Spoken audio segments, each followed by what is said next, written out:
Bonsoir Philippe Martinez. Bonsoir. Merci beaucoup d'être avec nous ce soir en direct, secrétaire général de la CGT. Je disais beaucoup de monde. Vous avez compté 3,5 millions de manifestants dans les rues françaises aujourd'hui. Ce serait, je crois, tout simplement du jamais vu. Est-ce que vous n'avez pas eu la main un peu lourde? On reste modeste, il y a déjà eu plus. Ah, il y a déjà eu plus. C'est mieux que les 5 premières journées. Et ça fait partie des chiffres de manifestants qui sont forts dans l'histoire des mobilisations. Sur les chiffres de 2010 environ, il y avait également 3 millions de personnes en 2010. Au bout de la 6e ou 7e journée, je crois. Mais je vous repose la question. Vous n'avez pas eu la main lourde dans les chiffres aujourd'hui? Quelle main lourde? Non, on a compté. Si vous voulez, parce que je savais que vous alliez me poser la question, je vous ai ramené le détail ville par ville. OK. Voilà, comme ça. D'ailleurs, vous pourrez apprendre la géographie, parce que moi-même, vous avez découvert j'ai découvert des villages où il y a 100, 200 manifestants, 400, 50 manifestants. Voilà. Vous dites 3,5 millions, le ministère de l'Intérieur, bataille classique, dit 1 280 000. Mais quand on prend l'exemple de Paris, par exemple, 700 000 pour la CGT, 80 000 pour la préfecture de police, et d'après le cabinet Occurrence, qui travaille pour un certain nombre de médias comme nous, je crois qu'il faut 68 000. Je crois qu'il va falloir maintenant éviter de faire référence au cabinet Occurrence, parce que en l'occurrence, c'est les seuls qui donnent des chiffres en dessous de la police. Oui, mais x10. x10 entre leurs chiffres et le vôtre. Oui, c'est les seuls qui donnent les chiffres en dessous de la police. C'est un exploit, je trouve. Donc pour vous, tout ça est à mettre de côté. On parlait de 2010, c'était à peu près les mêmes proportions entre les chiffres de la police et les chiffres de manifestants quand on a annoncé. Il faut venir dans les manifestations pour voir le monde qu'il y a. 2 cortèges, maintenant c'est traditionnel, tellement il y a de monde. Et d'ailleurs, la préfecture refuse un troisième parcours pour des raisons de sécurité. Bon, en tout cas, vous voyez, ça prouve qu'il y a beaucoup de monde. Des manifestations, j'en ai fait beaucoup, vous savez, dans ma vie, denses, serrées, beaucoup de monde sur les trottoirs. Je ne sais pas si on compte les gens sur les trottoirs, parce qu'il y a des gens qui participent aux manifestations, des plus anciens qui ne peuvent pas marcher ou moins bien. Voilà, c'est ça une manifestation. Philippe Martinez, vous aviez besoin d'un record aujourd'hui par rapport aux journées précédentes. Donc Paris réussit ce soir. Les Jeux Olympiques, faut être sérieux. Il y avait beaucoup de monde.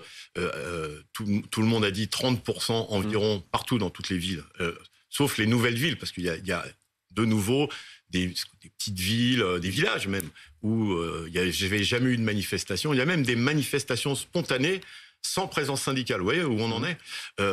Eh bien, ça donne cette mobilisation que vous avez souvent citée dans vos journaux, de la diversité de la France, France rurale, France des villes, France des banlieues, etc.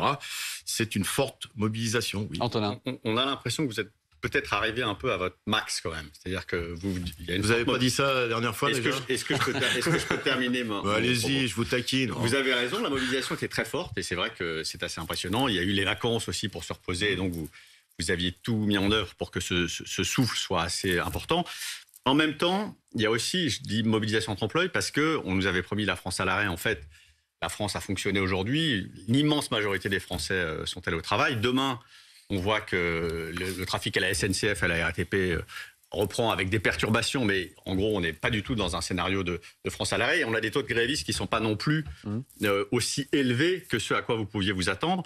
Et on a le sentiment qu'on est un peu dans le max de ce que vous pouviez faire en mobilisant, vous, le Front Uni syndicat, mais que c'est un peu, pas le baroud de Nord, mais en tout cas le haut de la jauge, et que c'est pas forcément le souffle que vous espériez. C'est la plus forte mobilisation depuis, donc c'est la 6e journée depuis le 19 janvier. La dernière plus forte mobilisation, d'ailleurs vous aviez fait des commentaires justifiés, la dernière journée c'était moins fort que le samedi 31, vous vous rappelez? Absolument. Aujourd'hui c'était une mobilisation en semaine et on fait plus fort que le samedi. Vous savez ce que ça veut dire, se mobiliser un jour de semaine, c'est perdre des heures du salaire, parce qu'on fait grève, etc.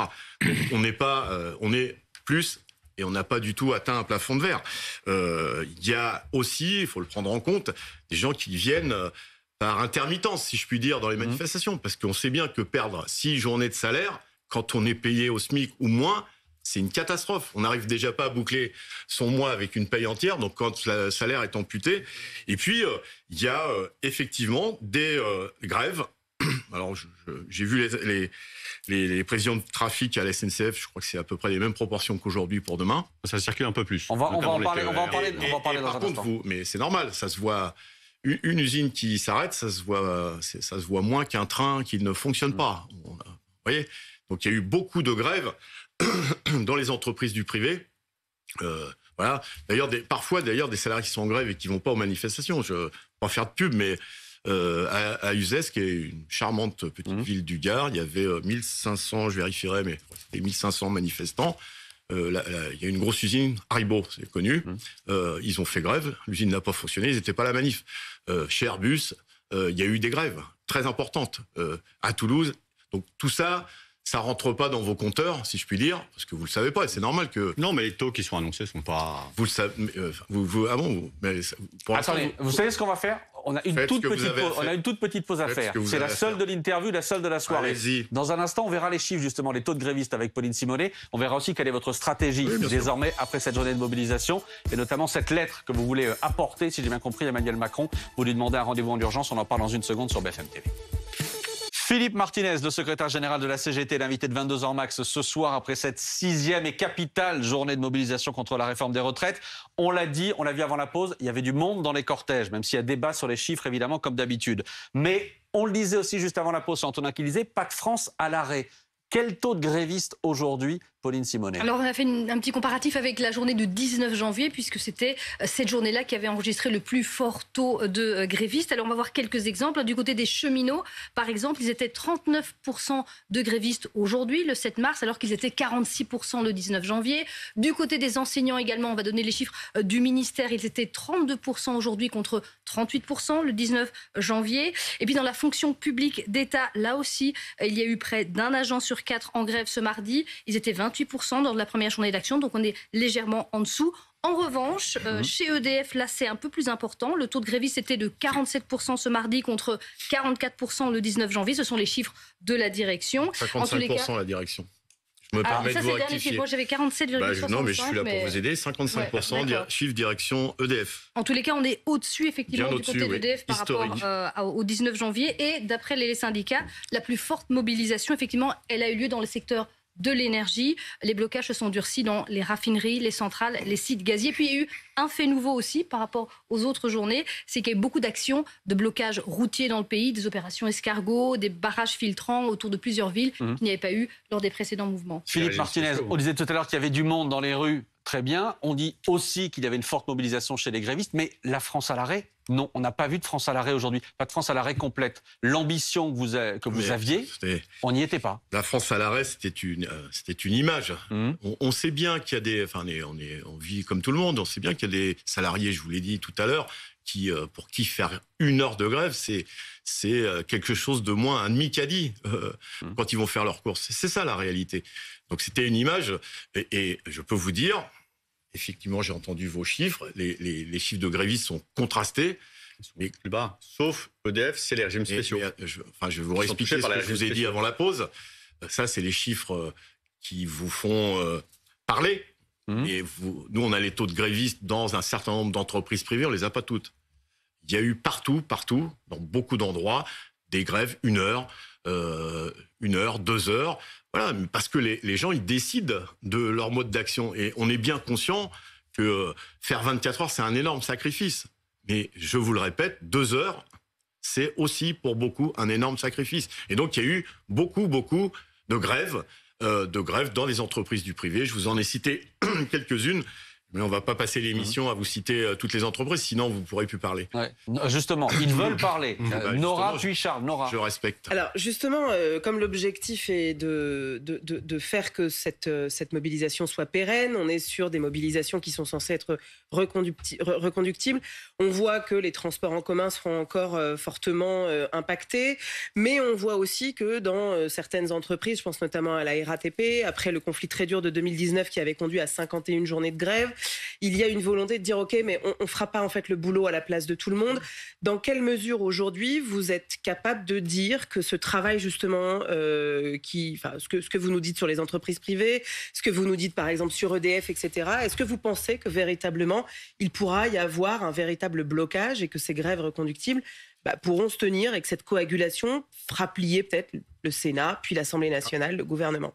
Il y a deux choses différentes dans votre question. Premièrement, c'est moi je suis d'accord évidemment avec les agents de la RATP, de la SNCF qui ont, vous l'avez rappelé, eu beaucoup de jours de grève en 2019-2020 et pour certains ça pèse encore sur leur feuille de paye. Oui, certains disent avoir dû prendre des crédits à la consommation.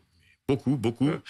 Et donc l'idée c'est qu'il n'y ait pas quelques entreprises ou quelques salariés qui fassent grève à la place de tout le monde. C'est ce qu'on appelle les grèves par procuration.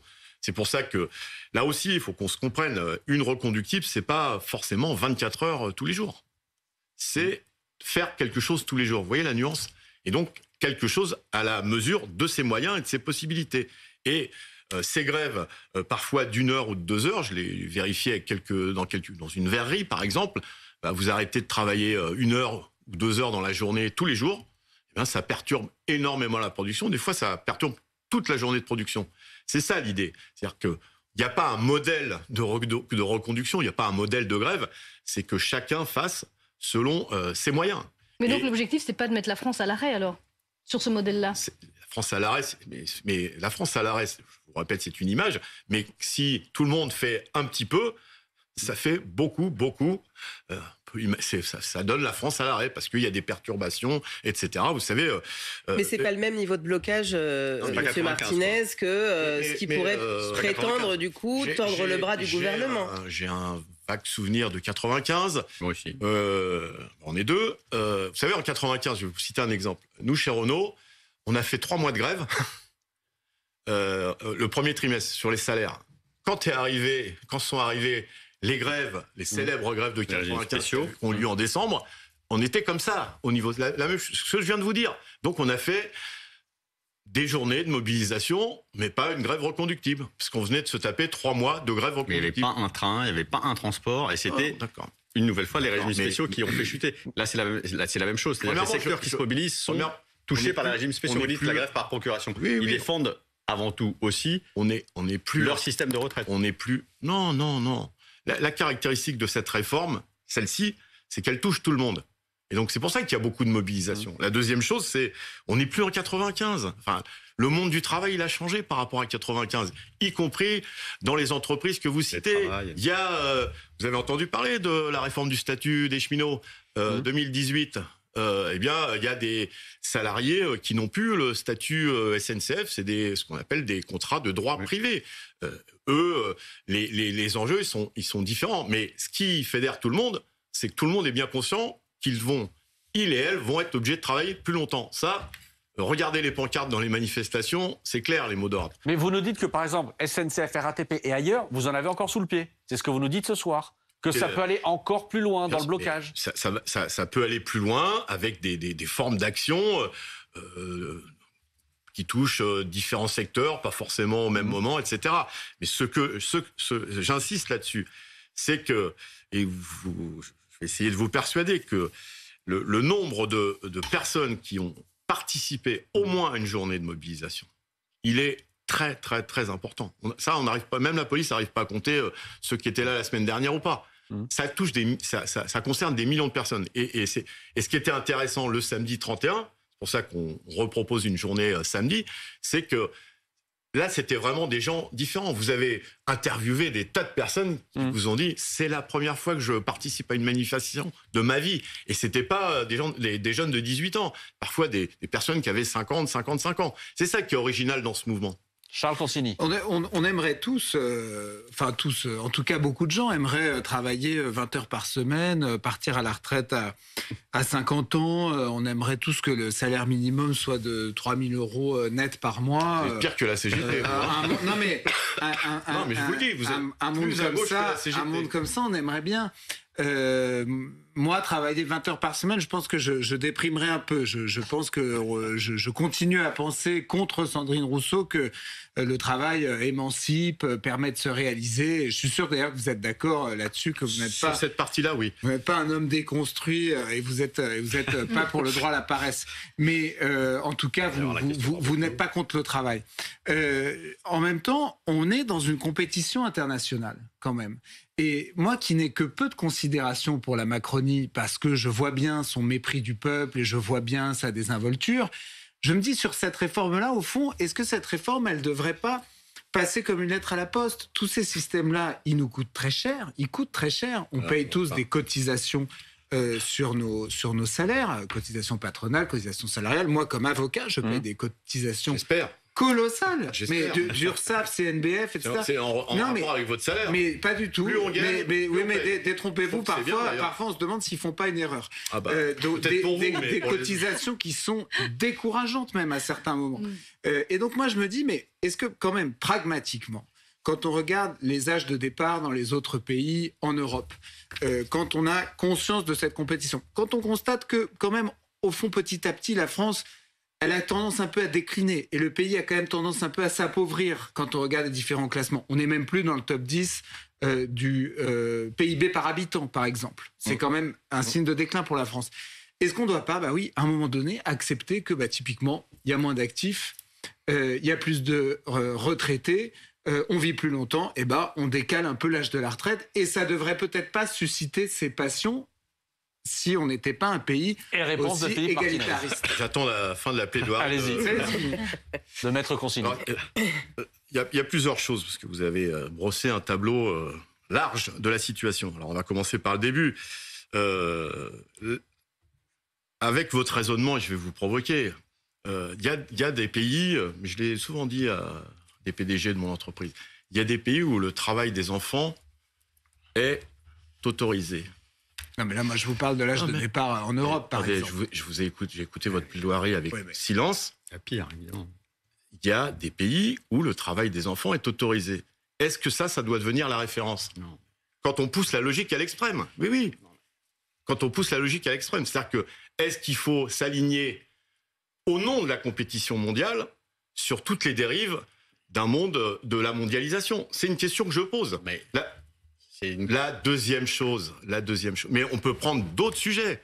Mais la deuxième chose, moi je discute avec mes homologues d'autres pays européens. Je reste en Europe. Il y a des tas de syndicats en Europe qui disent il faut travailler moins longtemps. Et tout au long de sa carrière, et y compris de façon hebdomadaire. Pas 20 heures. Nous, on ne demande que 32 heures. Ah, vous demandez quand même 32 heures. Mais vous avez pris des notes quand la CGT parle. Donc nous, on demande 32 heures. Oui, parce que y compris, ils nous disent, mais oui, la pénibilité pour un maçon espagnol ou un maçon allemand dans son pays, c'est la même que pour un maçon français. Et donc l'usure physique, la pénibilité, c'est parce qu'il faut partir du travail. Parce que oui, on est à la CGT. Vous savez, la CGT, ça veut dire Confédération Générale du Travail. Donc le travail, on y est attaché. On est pour le travail, parce que je suis d'accord avec vous. Vous voyez, ça peut arriver. Demandez à ceux qui en sont privés de travail, la solitude qu'ils vivent, y compris les maladies que ça génère, physiques et psychologiques. Le travail, oui, c'est un lieu où normalement c'est du collectif. On se parle, on parle boulot, mais on parle culture, on parle de plein de choses au travail. Donc c'est du lien social de travail. Oui, on est attaché au travail, mais point trop n'en faut. Oui, mais regardez, monsieur Martinez, vous êtes aussi attaché, par exemple, au salaire. Un autre sujet sur lequel on sera d'accord, c'est que les salaires en France sont trop faibles dans l'ensemble, et notamment les bas salaires. On n'arrive pas à augmenter les salaires des salariés français qui, dans l'ensemble... On ne veut pas, monsieur. Alors, il y a plusieurs facteurs, en effet. Non, mais on peut être partiellement d'accord. Moi, je pense pragmatiquement que si les salaires sont faibles en France, c'est d'une part parce qu'il y a en effet des patrons qui ne veulent pas les augmenter parce qu'ils consacrent une part trop importante des bénéfices des entreprises à les redistribuer aux actionnaires. Le moins qu'on puisse dire. Là-dessus, on sera d'accord. 2022 au lieu d'investir ces bénéfices pour l'entreprise et d'en distribuer une partie aux salariés, mais il y a quand même quelques progrès qui sont faits avec les dividendes salariés, ce genre de choses, ça commence. Mais l'autre raison qui fait que les salaires sont faibles, c'est aussi que les charges sont très élevées. Les cotisations, on dit. Moi je dis les charges. Moi je dis je dis les charges. Moi je dis les charges parce que je prends juste un exemple pour finir. On a parlé de la RATP. Dans une émission, une autre émission que celle-ci, on a eu au téléphone un auditeur qui était un conducteur de métro, de la RATP. Il était parti à la retraite à 51 ans. Et je suis désolé, mais est-ce que c'est normal? Et est-ce que typiquement ça, c'est pas quelque chose qui doit changer? Parce que à la fin, ça coûte très cher et ça pèse, ça aussi, ça fait que les salaires sont faibles. Premièrement, je suis oui, parce qu'il mélange plein de choses, le monsieur là.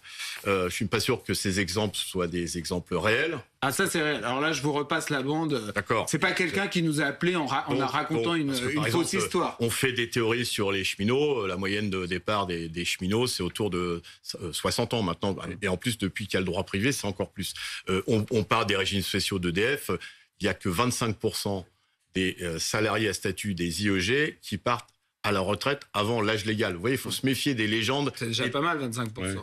Ouais. C'est déjà un peu de monde. Mais c'est 25% qui représentent ce qu'on peut retrouver dans le pays de salariés qui pratiquent des métiers pénibles et qui partent avant l'âge légal. Je ne vous parle pas des seniors qu'on fout à la porte avant. Je vous parle de ceux qui sont encore en activité. Donc, il y a le problème de fond, c'est comment on finance notre système. Et oui, moi je suis fier, mais vous devez l'être aussi, d'être dans un pays où tout est basé sur la solidarité. C'est-à-dire que même ceux qui ont peu de moyens peuvent se soigner. Alors, maintenant, beaucoup de choses sont de moins en moins remboursées, j'en conviens. Mais on est encore dans un des pays au monde où on a un système solidaire. Vous voyez, nous, on a une carte vitale. Dans les pays anglo-saxons, il vaut mieux avoir la carte bleue pour se faire soigner. D'ailleurs, moi, je connais, par exemple, beaucoup d'expatriés ou de gens qui vont travailler à l'étranger.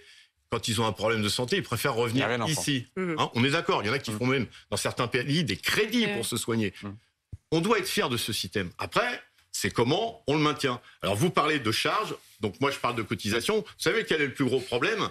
C'est les... Alors, peut-être pas vous, mais vous savez très bien qu'on est, depuis des années, dans une politique d'exonération de cotisation sociale de la part des entreprises, et notamment des grands groupes. Ça représente, je crois, autour de 100 milliards par an. 100 milliards. Vous voyez, par rapport... Ça rend la France attractive et ça crée de l'emploi.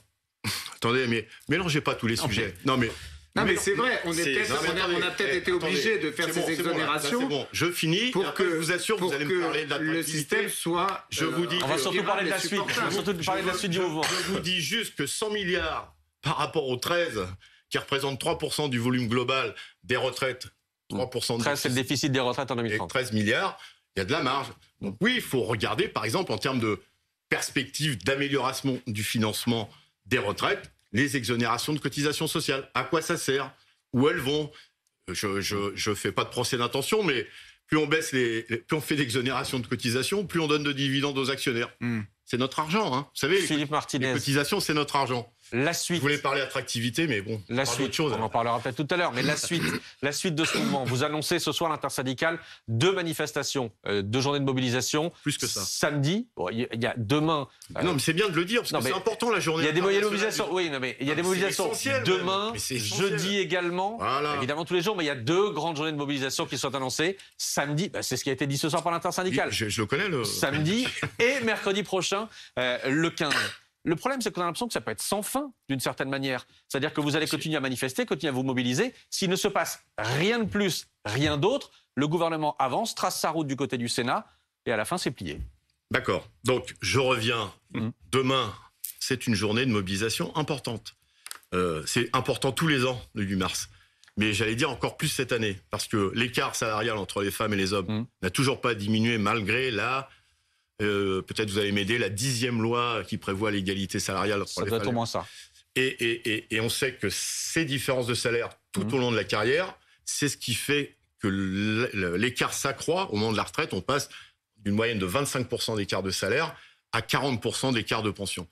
Donc cette journée de demain, elle est directement en lien avec la mobilisation sur la retraite.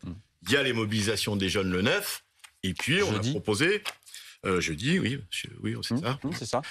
Et puis, on a proposé une nouvelle journée de mobilisation le samedi, justement pour veiller à ce que tout le monde puisse participer. Il y a une journée de prévue la semaine suivante. On n'est pas encore sûr. Et j'ai discuté avec les éminents journalistes de BFM qui, eux aussi, ont un doute sur le jour où va se tenir la commission mixte paritaire. C'est-à-dire le moment où les députés expliquer. et les sénateurs se retrouvent entre eux à 14 pour, d'une certaine manière, faire la synthèse et avoir un texte sur lequel ils seraient d'accord. Il y a encore un doute si c'est le 15 ou le 16. Mais ce sera ce jour-là. Ce sera le jour de la commission mixte paritaire. Et puis, on a d'autres choses de prévues dans les tiroirs. Mais est-ce que vous ne devez pas inventer quelque chose d'autre, faire quelque chose d'autre? On n'arrête pas d'inventer.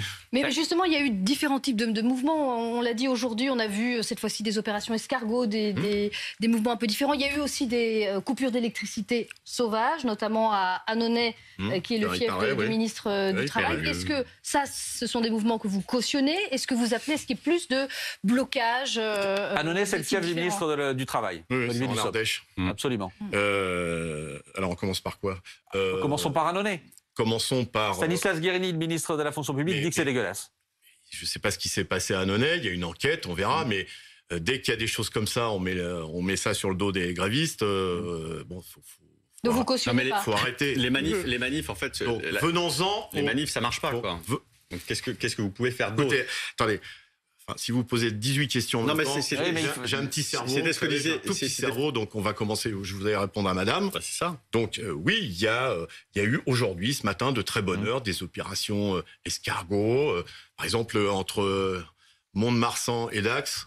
Oui, c'est ça. Aujourd'hui, il y a eu 110 voitures qui ont fait la route à 30 à l'heure. Ça a perturbé entre les deux manifestations. Il y a eu des opérations filtrage, notamment par les routiers, devant des centres commerciaux ou des centres logistiques, au port de Gennevilliers. Voilà, c'est ces formes d'action, de mobilisation qui vont se multiplier. Et puis, il y aura d'autres, comptez sur notre imagination pour qu'il y ait d'autres. Et ça n'empêche pas, je ne reviens pas à ce qu'on discutait tout à l'heure, qu'il faut continuer à avoir des grèves reconductibles. Est-ce que ça a une fin? Oui, le jour où le président de la République nous dit, bon, ça va, j'ai compris, j'arrête tout. Bon, le président de la République, justement... je vous ai tendu la perche. Oui, vous voyez, je la saisis. Vous lui demandez avec l'intersyndicale un rendez-vous en urgence. Vous allez rédiger une lettre qui sera prête demain, si je ne me trompe pas. Je suis pas sûr que ça soit demain. J'ai entendu Frédéric Souillot, mais je suis pas sûr. Dans les heures avant la fin de la semaine. Aux 32 heures, on n'est pas forcément d'une efficacité redoutable. Il faut parfois une semaine pour faire ce que fait un salarié du privé en 2 heures. Un salarié du privé, vous savez où je travaille, moi? Non, mais bien sûr, mais oui, enfin là, faites attention. Depuis un moment, vous n'y travaillez plus. Faites attention à ce que vous dites. Non, mais moi, je fais très attention, monsieur Martinez, et je vais vous dire, non, mais parce que votre système, je ne suis pas méprisant, monsieur, mais votre système, il conduit quand même. Écoutez, moi, regardez. Moi, je n'aime pas ce genre d'insinuation, donc je vais finir ce que j'ai à dire. Je connais des salariés qui sont très, très, très efficaces. Aux 32 heures. Aux 32 heures, tant mieux. aux 35 heures. Tant mieux. Moi, vous devriez aller un peu plus dans les je suis pas. Moi, j'y vais. Mais j'y vais tout à fait dans les entreprises. Monsieur Martinez, moi, je vais vous dire. Moi, je suis pas pour les 32 heures, mais je fais très attention. Il faut qu'on reste, pardon. Et j'assume mes insinuations. On était sur Emmanuel Macron là. Je suis pour, en effet, non pas 32, non pas 35, 40 heures, parce que je veux que mon pays soit compétitif. J'observe que le gouvernement Emmanuel Macron, en la personne du jeune ministre Attal, commence à tester la semaine de 4 jours dans la fonction publique. Je trouve que c'est une honte et je trouve qu'en France, on doit travailler bien davantage. Et en tant qu'avocat, pardon de vous dire, je suis régulièrement en contact avec le service public de la justice, qui est essentiel. Il y a des gens remarquables dans le service public de la justice. Mais il y a aussi toute une partie qui, à mon avis, n'est même pas aux 32 heures par semaine, qui est très en dessous. Et vous n'imaginez pas la difficulté, pardon de vous le dire, parce que c'est ça votre système. Et vous n'imaginez pas la difficulté dans laquelle on est quand on doit joindre une administration dans laquelle parfois certains ont renoncé à travailler. Allez-y, Philippe. Et donc, en France, moi, Charles, il faut qu'il y ait un dialogue. Cette espèce de phobie du travail qui commence à naître en France depuis longtemps, ça m'inquiète.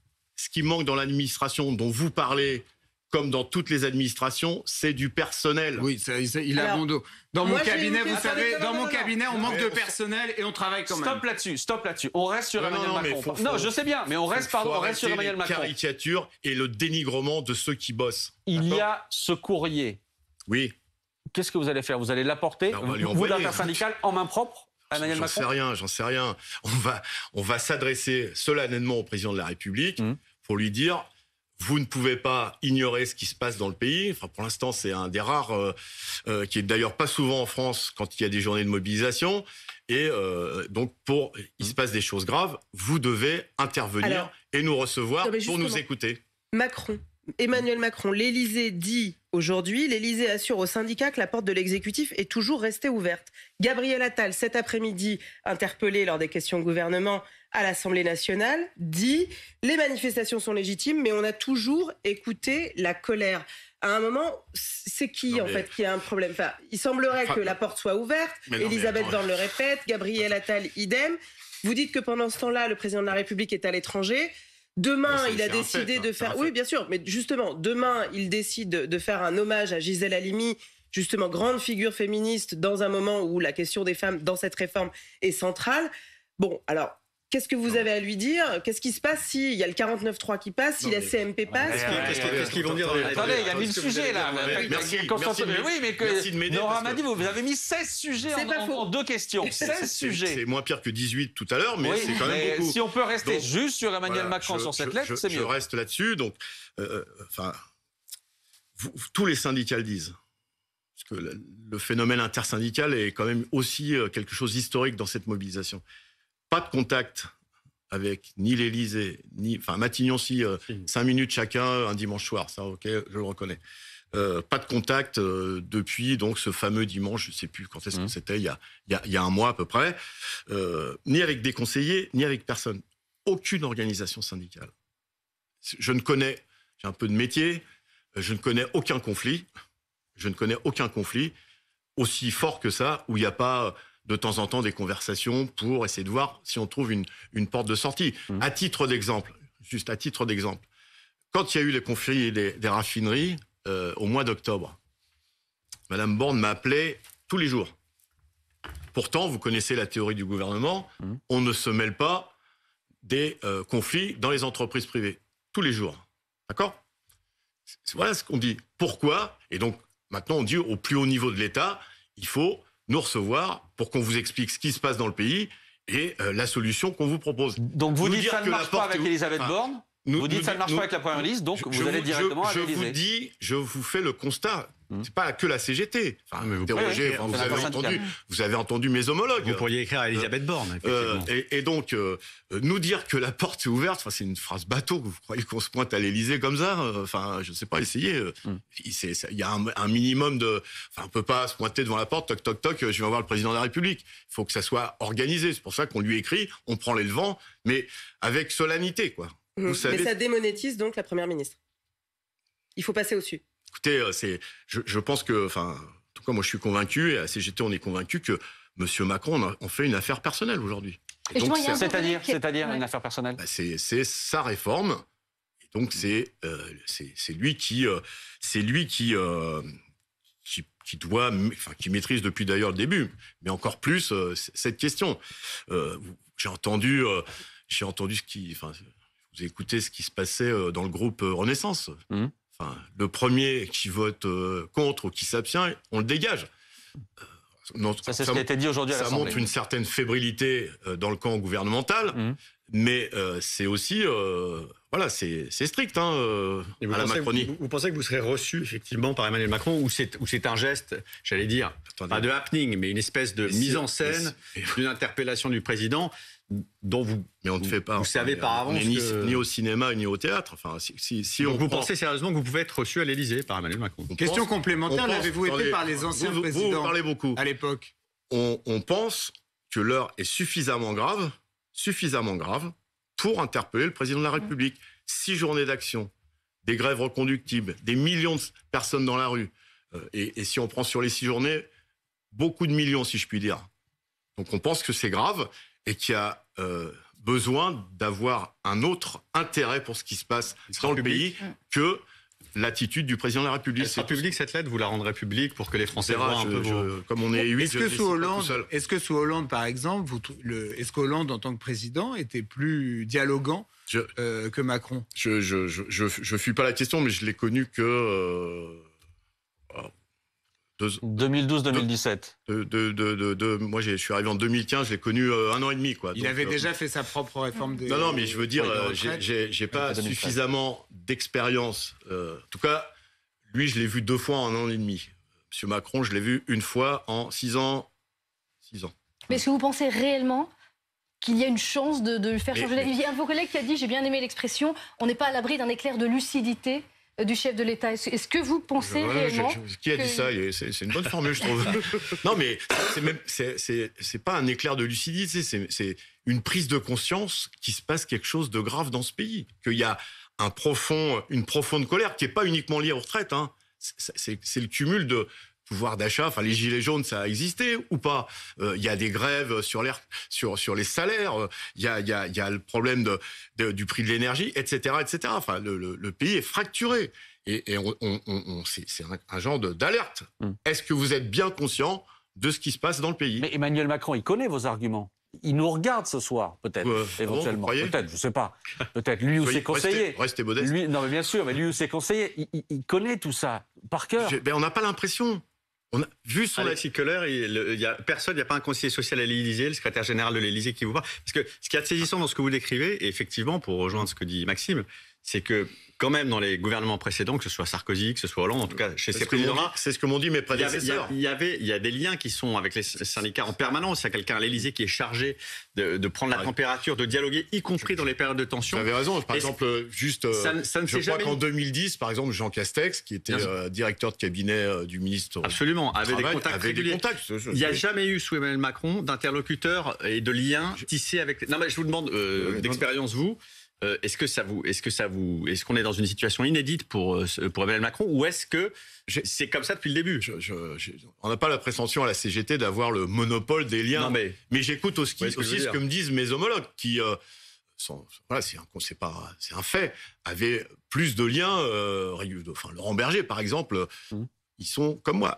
0 contact. Pourtant, il y a un secrétaire général de l'Élysée. Il a même un adjoint qui a été d'ailleurs le secrétaire général adjoint de l'Élysée. Elle a été conseiller social de au moins 3 ou 4 ministres du Travail. Donc, il sait ce que c'est. Directeur de cabinet, je m'en souviens, de la ministre El Khomri, si ma mémoire est bonne. Donc, c'est quelqu'un. Il y a une conseillère sociale à l'Élysée. Le constat, c'est 0 justement, contact. Philippe Martinez, on se souvient justement de ces débats, et les maires l'avaient porté également, les syndicats, les associations, en disant on est en train d'anéantir les corps intermédiaires. Et on a besoin de ces corps intermédiaires, en fait, pour faire la courroie de transmission entre l'exécutif, le président de la République et le terrain. Ce qui a conduit aussi, dans une certaine mesure, à l'affaiblissement de ces corps et à ce que cette colère qui s'exprime, ce soit par exemple les gilets jaunes en dehors de toute institutionnalisation. Est-ce que le risque, si jamais vous n'arrivez pas à faire plier le gouvernement, Emmanuel Macron, c'est qu'on revoie ces colères désinstitutionnalisées? Ah oui, je pense que c'est un risque que prend le président de la République et le gouvernement.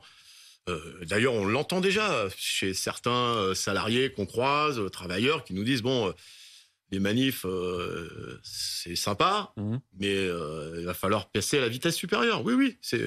Et ce serait quoi la vitesse supérieure? Il faut demander à ceux qui nous le disent. Nous, on est là. Ils disent quoi, vous, par exemple? Ils nous disent des choses, mais qui sont bien plus rudes.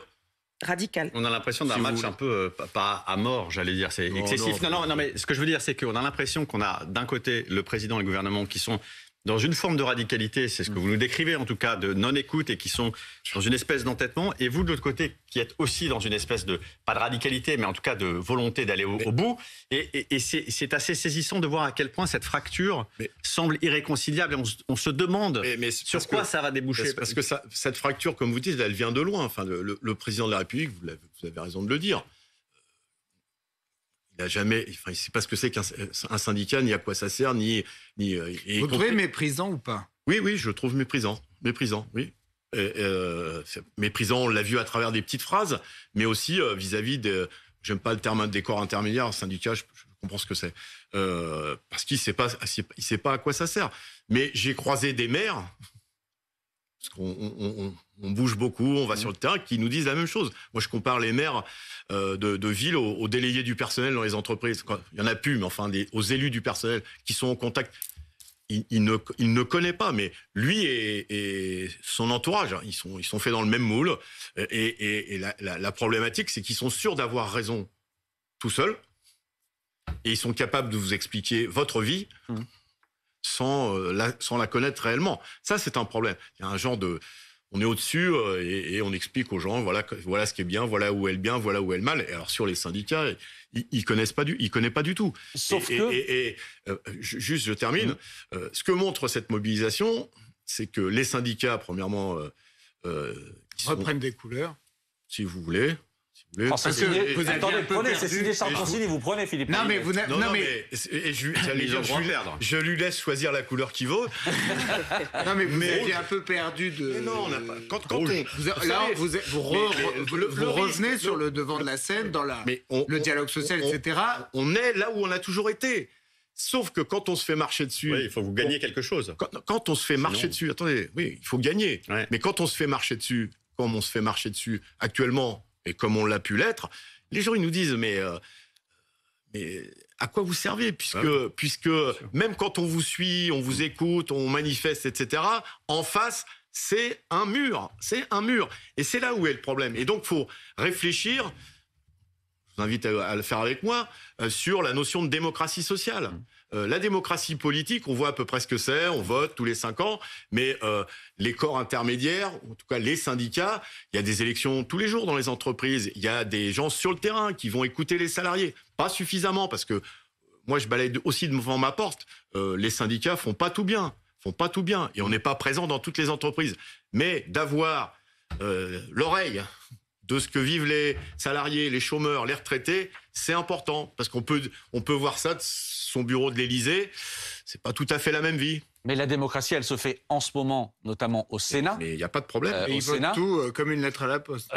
Normalement, dans les heures qui viennent, l'article 7 devrait être voté au Sénat. Les sénateurs avancent, le gouvernement et les sénateurs avancent. La semaine prochaine, on l'a dit, commission mixte paritaire, c'est-à-dire que sénateurs et députés vont s'entendre en milieu de semaine prochaine sur un texte qui pourrait être voté définitivement dans la foulée. Pardon, mais ça veut dire que dans une semaine, Philippe Martinez, ou un peu plus, 8-9 jours, vous pouvez vous retrouver avec un texte qui est voté à l'Assemblée. On peut... Pardon, mais qu'est-ce qui se passe à ce moment-là pour vous? Ça, c'est c'est une perspective, une hypothèse. Il y en a d'autres. Il peut y avoir un refus, ils se mettent pas d'accord à la commission mixte paritaire et ça retourne à l'Assemblée nationale. Je pense que s'il y a une mise, comment on pourrait dire ça poliment, une remise dans les rangs des députés Renaissance à qui on a dit vous avez intérêt de ça, sinon on vous vire, je sais pas comment ça va être perçu. Ça veut dire que, y compris, on est obligé de resserrer les boulons dans les rangs de la majorité sur un texte quand même. Il s'est passé quelque chose à l'Assemblée nationale aujourd'hui, me semble-t-il. 2 bras d'honneur. On va en parler dans une seconde. Attendez, vous je inquiétez finis. pas. Je trouve que là aussi, on peut nous accuser de beaucoup de mots, mais un ministre de la Justice, qui fait 2 bras d'honneur au président du groupe LR, dont il a quand même besoin pour les retraites. Éric Dupond-Moretti dit qu'il est voté pour sa loi. Je pense qu'Elisabeth on en parlera dans une seconde. Éric Dupond-Moretti dit que ces bras d'honneur ne lui étaient pas adressés. Moi, j'ai regardé BFM. Je ne rapporte que ce que j'ai lu sur restez sur le BFM. plateau parce qu'on va en parler ensemble dans un instant. Je pense que ça n'est pas un signe de sérénité. Donc, je vous propose... Il y a une hypothèse, puis il peut y avoir d'autres hypothèses. La pire des choses, en tout cas, par rapport à ce qu'on disait, c'est le 49-3. Parce qu'une réforme aussi importante, la mère des réformes, non votée, adoptée par un 49-3, là, on risque une crise majeure dans ce pays. Attendez, si c'est voté, je vais garder mon hypothèse de travail, Philippe Martinez. Mais notez la mienne. Oui, mais je vais garder la mienne. Si c'est voté la semaine prochaine, on sait déjà qu'un certain nombre de syndicats, par exemple la CFDT, aura beaucoup de mal à rester avec vous dans la rue si le texte est voté à l'Assemblée, j'allais dire vraiment voté. J'ai bien compris le sens de votre... Et vous voyez bien le risque qu'il y a pour vous. J'ai tout compris à ce que vous racontez. Si jamais il y a un 49-3, est-ce que pour vous, ça rebat d'une certaine manière les cartes et vous direz dans ces cas-là, Laurent Berger, il faut que tu restes avec nous dans la rue? Laurent Berger, on se parle, mais je n'ai pas à lui dire ce qu'il a à faire dans son organisation et comme lui, fait la même chose avec la mienne. Enfin, qu'est-ce que vous sentez? On a des rapports sains, mais chacun, évidemment, est maître chez lui de ce qu'il a à faire ou pas faire. Je ne me suis pas mis, en tout cas, on ne s'est pas encore mis dans cette hypothèse, parce que les hypothèses sont différentes. Et pour l'instant, l'idée, c'est de mobiliser. Et on verra. La deuxième chose, c'est aussi, parce que j'insiste sur cette question, nous, on ne conteste pas la légitimité ni des sénateurs ni des députés, ils ont été élus. Seulement, être élu, c'est une chose, et dire, maintenant que je suis élu, je n'écoute plus personne et je fais ce que je veux pendant 5 ans, c'est autre chose. Oui, mais justement, sur la question... Je n'avais pas fini mon propos, cher maître. Allez-y, je vous en prie. Je ne sais pas comment ça se passe dans la palais de justice, mais à un moment, il y a un temps de parole pour les uns, il y a un temps de... C'est variable. Je les ai fréquentés aussi. Donc, il y a aussi un problème de démocratie et de rapport aux citoyens de la part des élus. Et là aussi, le peuple va gronder. Enfin, ils sont élus, mais il faut de temps en temps qu'ils écoutent. Il faut qu'ils aillent au marché, je sais pas, au stade de rugby. Pour l'instant, j'en connais quelques-uns qui traitent tout à fait sincèrement, qui m'ont dit on a du mal à sortir parce qu'on veut pas, on a peu d'arguments pour défendre le projet du président de la République. Il faut tenir compte de ça aussi. Donc on verra, par rapport à votre question, on verra. Pour l'instant, on n'en est pas là. Sur la question démocratique, beaucoup contestent à Emmanuel Macron sa légitimité pour une réforme impopulaire en disant il n'a pas de légitimité réelle puisque il n'a été élu au fond que pour faire barrage à l'extrême droite. Et beaucoup de gens ont voté pour lui en se bouchant le nez, sans adhérer à sa politique, mais pour éviter l'extrême droite. Mais quand même, il avait un assez gros socle au premier tour, avec une politique de premier quinquennat finalement assez claire, une politique de droite relativement libérale, même si hypocrite, tout ce qu'on veut, mais enfin, on voyait quand même le fond. Et d'ailleurs, on voit très bien son électorat. Bon. Derrière, vous avez les élections législatives qui dégagent cette composition un peu plurielle. Dès lors que cette présidentielle, puis les législatives, aboutissent à un président qui a mis ça dans son programme, et derrière des députés qui, par le jeu des alliances, finissent par voter ça parce que ça convient à la fois aux députés Renaissance, fussent-ils le doigt sur la couture du pantalon, et aux députés LR, et encore plus, alors là, les sénateurs LR, on voit que pour eux, ça c'est rien, et ça fait 4 ans qu'ils votent ça. Et qui vont en remettre beaucoup plus. J'écoute la plaidoirie. Est-ce qu'au fond, non, mais c'est pas une plaidoirie. Est-ce qu'au fond, la démocratie, elle est relativement, elle fonctionne relativement, c'est-à-dire si ça convient aux deux chambres parlementaires plus au pouvoir exécutif, ça fait beaucoup. Finalement cette réforme, elle est relativement légitime démocratiquement. Mais personne n'a, enfin en tout cas pas nous, on ne remet pas en cause la légitimité de quelque élu que ce soit, même ceux qui sont élus dans des partiels avec 20% de taux de participation, vous voyez. Ils sont élus. Ils sont élus. Oui. Donc ça, c'est... Et sur le président de la République, par contre, il faut regarder, vous avez raison de le souligner, comment il a été élu. On est d'accord. Donc c'est pas une question de légitimité, c'est comment il a été élu. Il n'a pas été élu au deuxième tour que parce qu'il proposait la retraite à 65 ans. Non, c'est sûr. On est d'accord. Mais vous connaissez son programme, même quand vous votez pour lui. Il est avocat, il est bien, il n'a pas besoin d'un deuxième avocat à côté de lui. Donc on est d'accord qu'un certain nombre un nombre certain, comme diraient d'autres, n'ont pas voté pour lui, mais contre son adversaire. Il y a eu une expression au premier tour. Est-ce que vous savez en quelle position venait la réforme à 65 ans dans les priorités qu'accordait au candidat Macron son électorat du premier tour? 5. Sans doute fort bas. Septième. Donc vous voyez, c'est pas le top 3, ni le top 5, 7. C'est pas la motivation principale, même au premier tour, qui a fait qu'on ait voté, enfin certains ont voté Emmanuel Macron. Ça, faut le prendre en compte. D'autant qu'il y avait beaucoup de retraités dans son électorat. Et vous avez raison de souligner un point à Maître Martinez. que la deuxième phase, après l'élection de Macron, et ça, c'est aussi le reflet de ce qui s'est passé pendant l'élection présidentielle, c'est qu'on lui a pas donné la majorité absolue. Alors après qu'il y ait des enfin, je vais pas dire ça parce que c'est pas des magouilles. Qu'il y ait des accords de couloir. Mais non, parce que pour les Républicains. Ouais, mais personne n'a rien entendu. Mais non, mais parce que pour les Républicains, ils sont d'accord sur le fond, les Républicains. J'adore les avocats, mais ils parlent beaucoup quand même. Allez-y, Philippe Martinez. Qu'il y ait des accords de couloir pour diverses raisons, parfois même des motivations individuelles. Je vois bien ce qui se passe chez les uns et chez les autres. Sur un sujet aussi grave, ça mérite autre chose que des petits arrangements entre amis. Mais moi, je pense que c'est des accords sur le fond. Moi, je pense que c'est sur le fond. C'est pas des arrangements. Conviction des LR. D'accord. Les LR, ils sont pour la retraite à 70 ans. Quand Monsieur Dussopt, c'est lui qui a dit Oui. c'est une réforme de gauche. Il a craqué. Bon, Ah, ça arrive. il craque beaucoup. Il avait parce mangé que trop de viande. Entre Monsieur Dussopt qui dit que c'est une réforme de gauche, alors que les sénateurs de droite ont raison de dire on va voter pour parce que c'est ce qu'on propose la droite. Ça devient quand même compliqué. Et on vous dit Alors, pas je qu'ils vous ont passe- été bons. Hein. je On vous vous dit pas passe- qu'ils ont été bons. J'en sais rien, mais je vous passe les propos de Monsieur Véran qui met sur les syndicats. Ça fait partie des sécheresse. choses. Oui, la sécheresse, qui elle met- est- Non, mais Philippe pas Martinez. que la sécheresse. Oui. La sécheresse, la vaccination des mômes. Enfin, il faut prendre Oui, des oui. vitamines, là. Hein. Mais vous lui avez répondu déjà là-dessus. Moi, il y a quelque chose qui me surprend. Non, mais c'est grave. Pardon, il y a quelque C'est chose qui me important. surprend, Philippe Martinez. Dites-moi. C'est qu'il y a une espèce de contre-la-montre qui est engagée parce que, encore une fois, dans 8-10 jours, ça peut être terminé du côté de l'Assemblée, du côté du Sénat, ça peut être terminé. Et je vous trouve hyper zen ce soir en disant on va continuer à manifester, on va continuer à faire la même chose qu'on fait depuis 2 mois, et puis ça va bien se passer. Alors, premièrement, je suis toujours zen C'est vrai. et optimiste. Et ce qui s'est passé aujourd'hui, c'est une nouvelle phase de la mobilisation. En nombre de manifestants, en forme de lutte. Il y a des reconductibles dans de nombreuses entreprises. Certains diront des entreprises essentielles pour l'activité du pays, l'énergie, le pétrole, les transports, les ports. On n'a pas parlé des ports. Les ports sont bloqués pendant... Il y a grève des Des dockers qui ont pourtant des très bonnes conditions de travail. Eh bien, C'est vrai. Excusez-moi, les dockers, je suis désolé, au Havre, à Marseille, etc., ont des conditions de travail exceptionnelles.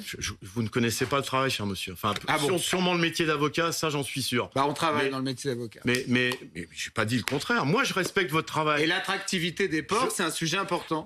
Je respecte votre travail. Mais ne soyez pas dédaigneux Mais c'est pas avec dédaigneux. le monde du travail. Mais allez dire que les gens ont des bonnes conditions de travail, Mais c'est vous savez- dédaigneux. C'est pas dédaigneux. mais vous savez comment ça se passe? Moi, j'y étais plusieurs fois voir les dockers. Vous savez, au port du Havre. Mais je dis pas attendez. qu'ils n'ont pas un métier physique difficile. Mais c'est tout ce que vous êtes en voulez. train de dire. Non, Mais je c'est dis ce que qu'ils vous ont êtes des en train de bonnes dire. conditions de C'est travail assez- et qu'ils font Je grève vous quand assure, même.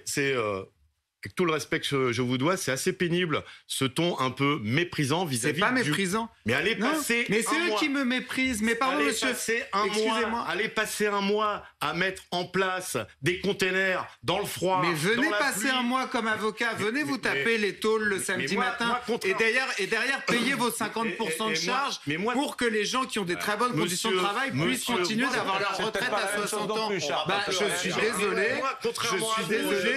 je Non, ne mais maîtrise tout le pas monde a un métier pénible.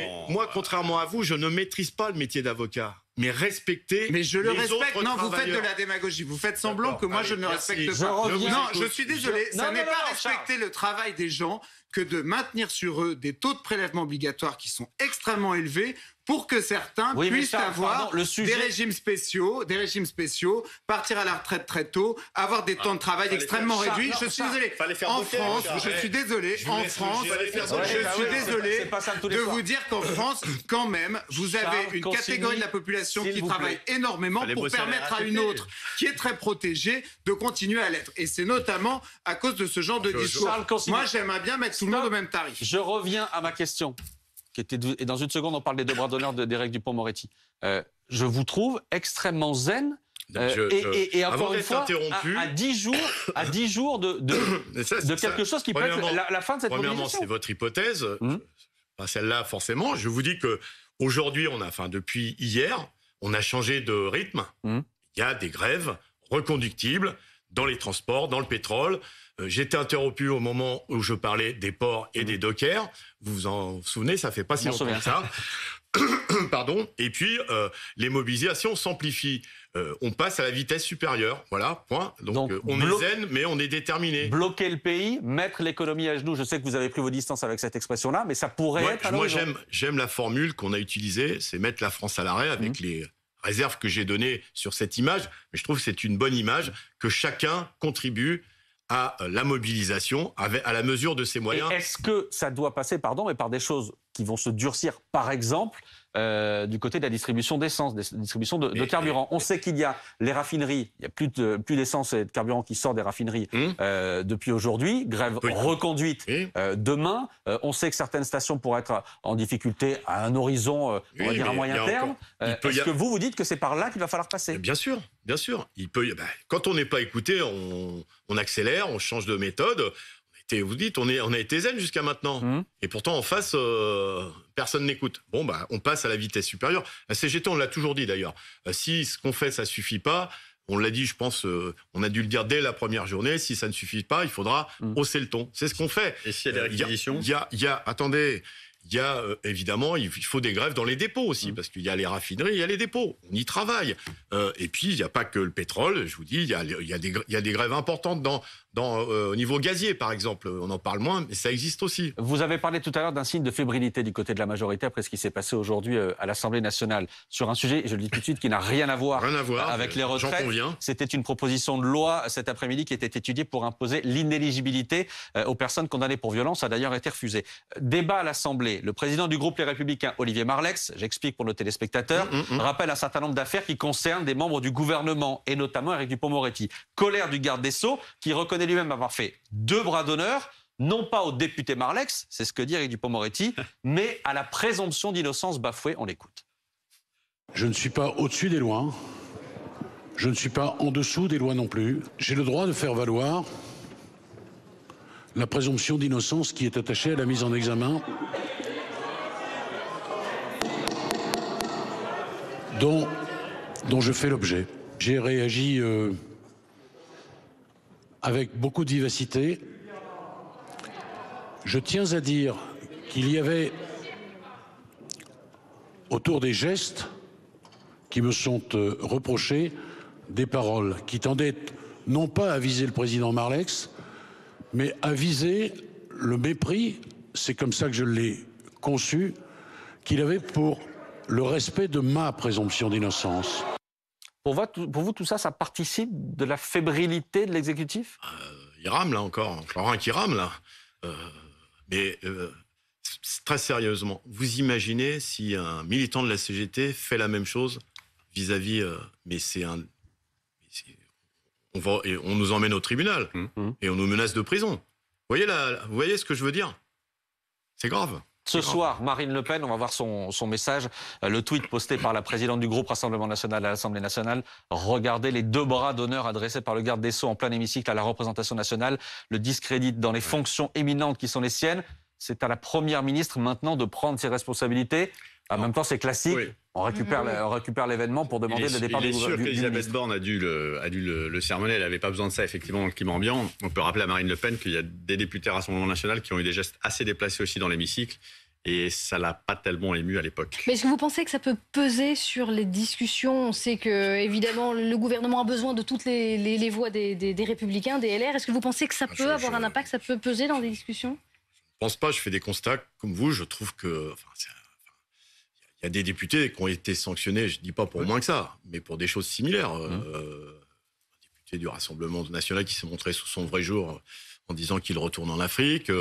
D'autres... je pense que ce n'est pas un signe de force du gouvernement quand on en arrive, même si ça n'a rien à voir. Il doit y avoir une ambiance au gouvernement, mais c'est les mêmes dérapages que le ministre... Véran, et puis cette remise au pas aussi, enfin c'est pareil, si Martinez faisait ça à la CGT, là, ça serait... La remise au pas dont vous parlez, c'est le fait qu'on des députés, seront exclus du groupe, les députés Renaissance, on fait ça à la CGT, qui ne voteront pas la réforme. Mais il y a quand même quelque chose, alors si on prend un prisme un peu européen, quand on regarde chez nos confrères suédois, quand on regarde chez les Autrichiens, il n'y a pas plus tard que 2 semaines, les Autrichiens ont fait une grève de 2 heures, c'était pas arrivé dans l'hôpital, c'était pas arrivé en fait depuis des mois, des années, ça a fait un foin absolument fou et on voit que le dialogue social fonctionne. Oui. Pourquoi ? Parce que les syndicalistes auxquels on parle disent oui, mais nous, on part du principe que, le gouvernement est d'accord, l'exécutif est d'accord, tout le monde est d'accord, il s'agit de partage de pouvoir. Il s'agit d'accepter de partager le pouvoir et de co-construire en fait le vivre ensemble, même si ce mot est galvaudé, j'entends. Là, quand on voit ce qui se passe à l'Assemblée, quand on voit les gestes du garde des Sceaux, quand on voit effectivement les invectives, etc., qu'est-ce que ça dit de notre incapacité à dialoguer, à fonctionner ensemble ? Pardon, mais moi j'ai l'impression qu'on est au bord d'une société qui va faire scission. Donc, comment on reconstruit ça ? Et vous, quel est le rôle qu'un syndicaliste que vous êtes, même si vous allez bientôt passer la main, comment est-ce qu'on reconstruit ça collectivement ? c'est un vrai sujet. C'est un vrai sujet. Parce que nos voisins nous regardent et je peux vous dire Oui, que quand mais, ils nous regardent, ils se disent vraiment, mais qu'est-ce qui se passe en Nous, non France seulement, nous, on les regarde pas, on discute avec eux. Et quand on leur explique, par exemple, que ça fait 6 journées de mobilisation avec des millions de gens dans la rue et qu'il n'y a pas un membre du gouvernement qui nous a appelés, ils nous disent, mais ils habitent où eux ? Oui, vous avez raison. Même si on a des formes des constitutions qui sont différentes. Par exemple, en Allemagne, le droit de grève n'est pas du tout conçu de la même façon qu'en France. Il est beaucoup plus restreint. Mais ils disent, mais ils sont où vos ministres ? Dès qu'il y a une grève en Allemagne, en Autriche, dans ces pays avec une autre culture et une autre conception, enfin une autre vision du syndicalisme, parce que c'est important aussi, ça discute tout de suite. Ils nous disent, mais ils sont où vos ministres ? Qu'est-ce qu'il fout votre président de la République ? Vous mettez des millions de personnes dans la rue, il n'y en a pas un qui bronche. Oui. Et donc, ça passe par ce qu'on disait tout à l'heure. Comment on considère les syndicats ? Comment on considère leur rôle ? Et la conception de M. Macron, parce qu'il faut revenir à lui, des syndicats, c'est vous mettez en œuvre ce que j'ai décidé. Alors, on a une autre conception du syndicalisme, c'est on a le droit de dire, on n'est pas d'accord, on pense qu'on peut faire autrement. On a la modeste prétention, on n'est pas partout, mais de bien connaître le travail. D'ailleurs, c'est un sujet qui n'est jamais abordé. On en parle souvent sur ce plateau, enfin en tout cas moi il m'est arrivé d'en parler, sur le sens du travail. Pourquoi je vais bosser ? À quoi ça sert ce que je fais ? Parce que les gens aiment leur travail. Vous voyez, on en revient à ce qu'on discutait tout à l'heure. Mais ils s'interrogent sur le sens de leur travail. Ils ne sont pas pris en considération. Et ça, je le regrette. Mais avec, par exemple, le président de la République, quand on lui parle de ça, il vous regarde avec des yeux vous connaissez l'expression, fidèle à son style, il vous dit c'est bien ce que vous dites, on en reparle. Et puis on n'en reparle jamais. Ça fait 10 ans, et pour avoir discuté souvent avec Laurent Berger sur cette question aussi, on est d'accord, le travail et la question du travail, du sens du travail, de la place du travail dans la vie, il n'y a aucun débat. Et ce débat, il est lié avec la question des retraites. Parce que, oui, on peut s'inquiéter que, même si les gens ont besoin d'avoir une retraite, une pension, dès qu'il y a des plans de départ volontaires, parce qu'on les appelle comme ça dans les grands groupes, il y a plus de volontaires que de places. C'est grave que les gens fuient le travail. Avant, je ne veux pas jouer les vieux cons, comme on dit, mais avant, on était fiers de transmettre son travail, de laisser un héritage, de parrainer un môme qui venait. Maintenant, la première chose, c'est je me barre du travail. Ça, c'est grave. Et donc, oui, il y a besoin qu'on se pose et qu'on discute du travail et de la place du travail dans la société et par rapport aux individus. C'est un sujet éminemment grave. Et malheureusement, quand on parle de ça, les oreilles, elles sont ouvertes, mais elles n'entendent pas bien. Encore une question, Philippe Martinez. Nora le disait à l'instant. Dans 3 semaines environ, vous quitterez votre poste de secrétaire général de la CGT. Vous voulez partir sur une victoire ? Je ne suis pas un joueur du PSG. Non, mais bon. L'engagement militant, c'est pas un engagement personnel. Même si au départ, beaucoup de syndiqués se syndiquent parce qu'ils ont un problème personnel. Mais le syndicalisme, c'est un engagement collectif. Et l'enjeu, il dépasse largement les ambitions ou les pseudo-ambitions de Martinez. C'est un enjeu de société, cette réforme. Et donc, on se bat collectivement pour pas travailler 2 ans de plus. Et donc, nouvelle mobilisation demain, jeudi, samedi, mercredi de la semaine prochaine. Vous avez bien noté. Mercredi ou jeudi de la semaine prochaine. Bien. On verra ça. Non, mais attendez, j'ai tout retenu. Et d'ici là, il y aura la lettre au président de la République et vous attendez d'être reçu en urgence par le président Macron. Merci beaucoup, Philippe Martinez, d'avoir été notre invité ce soir sur BFM TV et d'avoir dompté ces bêtes ce soir. Je n'ai pas cette prétention. Qui était autour de moi. Merci à vous.